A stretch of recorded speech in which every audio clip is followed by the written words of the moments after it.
This is the kind of story that keeps you up at night. A convicted sex offender, someone already known to law enforcement, was supposed to be under watch.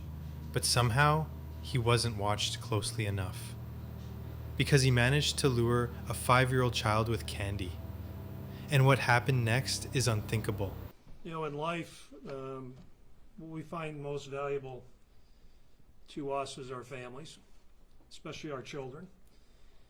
And when we have an incident like this, it sure does raise the temperature of our tempers.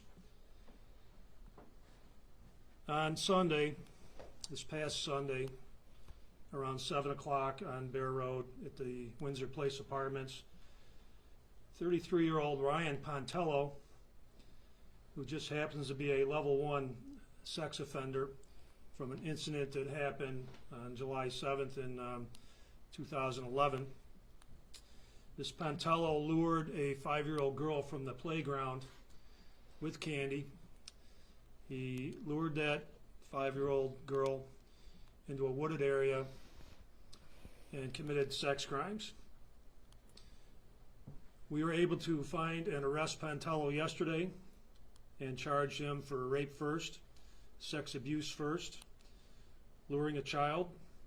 All those are felonies and endangering the welfare. As part of that investigation, we were able to also make an arrest on Pontello for an incident that happened earlier this year to a 3-year-old victim.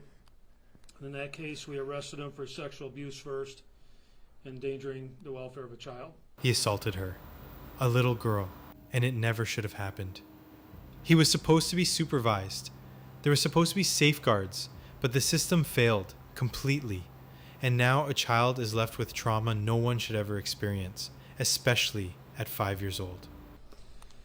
We are concerned that Pontello is a suspect in other incidents.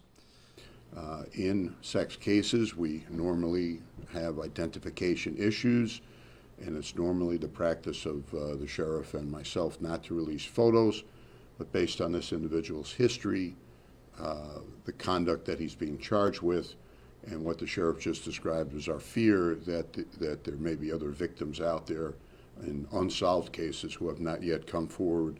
We're asking the public's help in identifying him and connecting him to any other unsolved crimes.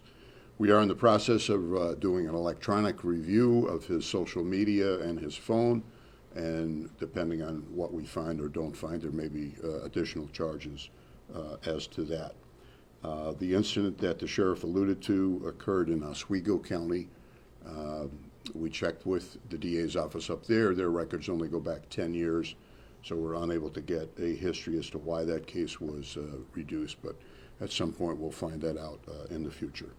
So again, he's presumed innocent, of course. He hasn't been convicted of anything, but we intend to pursue a very vigorous prosecution against him. The question isn't just, what did he do? It's why was he allowed the chance to do it?